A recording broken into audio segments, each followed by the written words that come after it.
السلام علیکم ورحمۃ اللہ وبرکاتہ۔ اگر آپ پریشان ہیں، دنیا میں اکثر لوگ کسی نہ کسی پریشانی میں مبتلا ہے، کوئی نہ کوئی پریشانی ان کو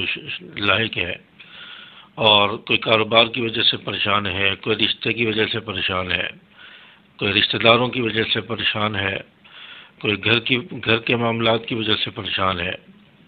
کوئی کاروبار اور جاب کی وجہ سے پریشان ہے، کوئی اپنے آپ سے پریشان ہے۔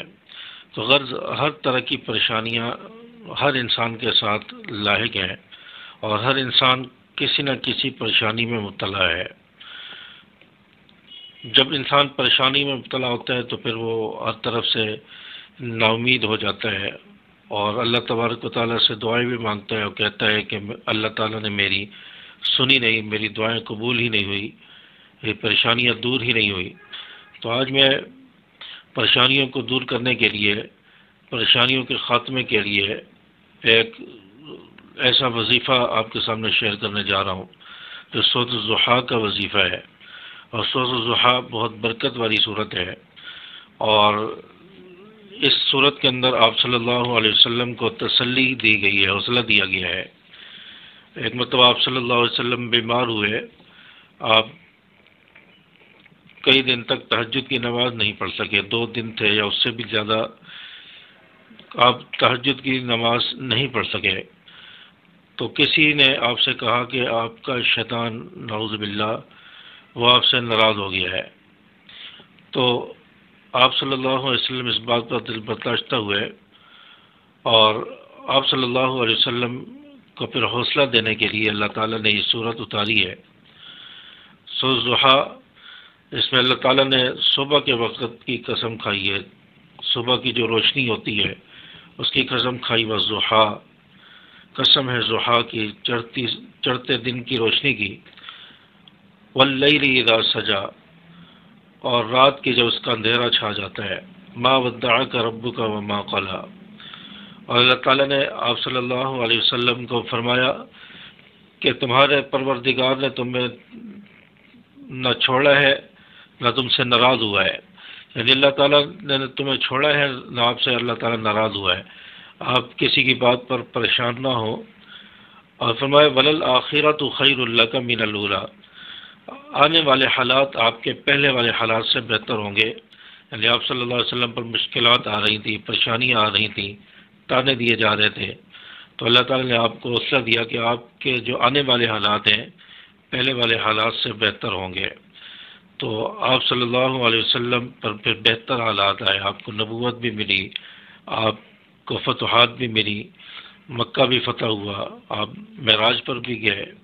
قرآن بھی نازل ہوا، تو کئی ساری فتوحات، کئی ساری نعمتیں آپ کو حاصل ہوئیں۔ اور اس سے یہ بھی ایک ترجمہ نکلتا ہے کہ آپ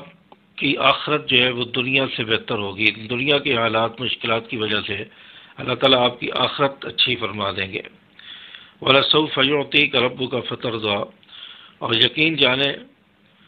کہ ان قریب تمہارا پروردگار تمہیں اتنا خوش کر دے گا کہ آپ خوش ہو جائیں گے۔ آپ کا پروردگار آپ کو اتنا عطا کرے گا، اتنی نعمتیں دے گا کہ آپ خوش ہو جائیں گے۔ تو اللہ تبارک و تعالیٰ نے آپ صلی اللہ علیہ وسلم کو حوصلہ دیا، اور آپ صلی اللہ علیہ وسلم کو خوشی کی خبر اللہ تعالیٰ نے دی کہ اللہ تعالیٰ آپ کو اتنا عطا کرے گا کہ آپ خوش ہو جائیں گے۔ تو آپ کو اللہ تعالیٰ نے نبوت بھی دی، دونوں جہانوں کا سردار بنا دیا، امام الانبیاء بھی بنایا، اور اللہ تعالیٰ نے آپ کو معجزات بھی دیے۔ آپ کو سب سے بڑا معجزہ قرآن پاک دیا، معراج کی رات آپ کو سیر کرائی، اپنا دیدار کرایا، تو کتنی بڑی اللہ تعالیٰ کی نعمت تھی۔ تو اللہ تعالیٰ نے فرمایا کہ آپ کو اللہ اتنا دے گا کہ آپ خوش ہو جاؤ گے۔ الم یجد کا یتیماً فآویٰ، کیا اس نے تمہیں یتیم نہیں پایا تھا پھر تمہیں ٹھکانہ دیا۔ اللہ تعالیٰ نے آپ کو یتیم پیدا فرمایا، آپ ابھی پیدا ہی نہیں ہوئے تھے کہ آپ کے والد حضرت عبداللہ کا انتقال ہو گیا، پھر آپ تقریباً 6 سال کی عمر میں تھے کہ آپ کی والدہ ماجدہ حضرت آمنہ کا بھی انتقال ہو گیا۔ تو آپ صلی اللہ علیہ وسلم کو پھر اللہ تعالیٰ نے یتیم بنایا، یتیم پیدا کیا، اور آپ کو ٹھکانہ بھی دیا۔ یعنی آپ کے دادا عبد المطلب، آپ کے چچا ابو طالب انہوں نے آپ کی پرورش کی اور اپنے بچوں سے بھی زیادہ آپ صلی اللہ علیہ وسلم کی انہوں نے خدمت کی، آپ کو پالا اور محبت سے آپ کو اپنے پاس رکھا۔ تو اللہ تعالیٰ نے آپ کو ٹھکانہ دیا، آپ نے دادا کی خدمت میں رہے اور ان کی پرورش میں رہے اور اپنے چچا ابو طالب کے پاس رہے۔ وَوَجَدَكَ ضَالًّا فَهَدَىٰ، اور فرمایا کہ تمہیں راستے سے ناواقف پایا تو راستہ دکھا دیا۔ اللہ تعالیٰ نے آپ کو نبوت عطا فرمائی اور آپ کے پاس ابھی علم نہیں تھا، اللہ تعالیٰ نے پھر وحی کے ذریعے آپ کو علم دیا، آپ پر قرآن اتارا، احکامات اتارے، تو آپ کو راستہ دکھایا۔ آپ پہلے ناواقف تھے، آپ کے پاس علم نہیں تھا، علوم نبوت بھی نہیں تھا، اللہ تعالیٰ نے آپ کو علم بھی دیا۔ اور دوسرا مطلب مفسرین نے لکھا ہے کہ آپ صلی اللہ علیہ وسلم ایک مرتبہ سفر پر تھے، تو سفر میں ایک دفعہ راستہ بھٹک گیا ہے، تو اللہ تعالیٰ نے آپ کو راستہ کی رہنمائی فرمائی،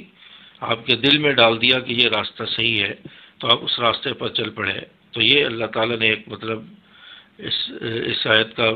جو ہے ذکر فرمایا ہے، اور اس آیت کا یہ مطلب ہے وَوَجَدَكَ عَائِلًا فَأَغْنَىٰ، اور اللہ تعالیٰ نے آپ کو نادار پایا تو غنی کر دیا۔ اللہ تعالیٰ نے آپ صلی اللہ علیہ وسلم یتیم بھی تھے، غریب بھی تھے، تو اللہ تعالیٰ نے آپ کو غنی کر دیا۔ حضرت خدیجہ رضی اللہ تعالیٰ عنہ کا تجارتی سامان لے کر آپ تجارت کے لیے جاتے تھے اور بہت سارا منافع آپ کو حاصل ہوا تو آپ مالدار ہو گئے۔ تو فَأَمَّا الْيَتِيمَ فَلَا تَقْهَرْ، فرمایا کہ اب جو یتیم ہے آپ اس پر سختی مت کرنا، اب یتیموں پر سختی مت کرنا، یتیموں پر شفقت کرنا، ان کی دیکھ بھال، ان کے سر پر شفقت کا ہاتھ رکھنا۔ تو اسی آپ صلی اللہ علیہ وسلم یتیم بچوں کی بہت زیادہ دیکھ بھال کرتے تھے،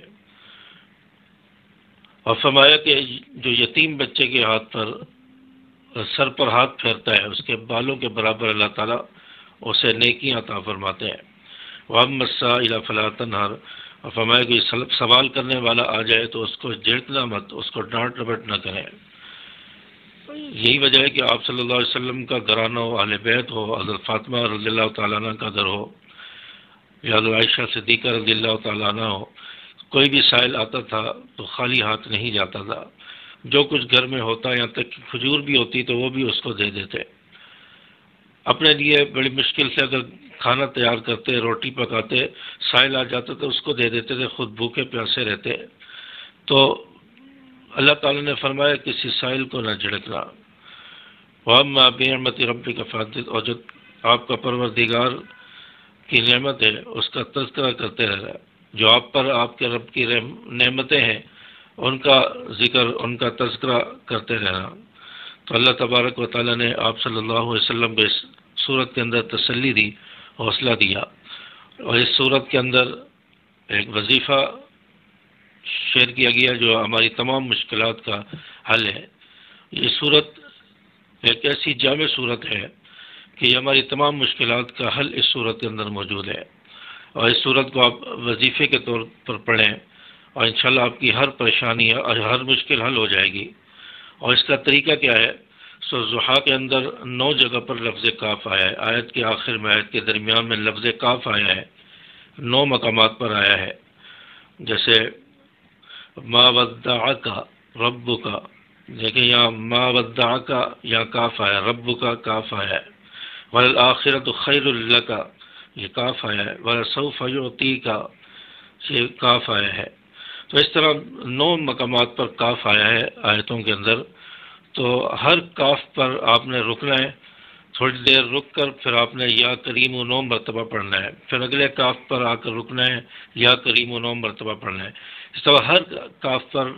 آپ نے یا کریم 9 مرتبہ پڑھنا ہے، اور 9 دن تک یہ عمل کرنا ہے، اور فجر کی نماز کے فوراً بعد یہ عمل کرنا ہے۔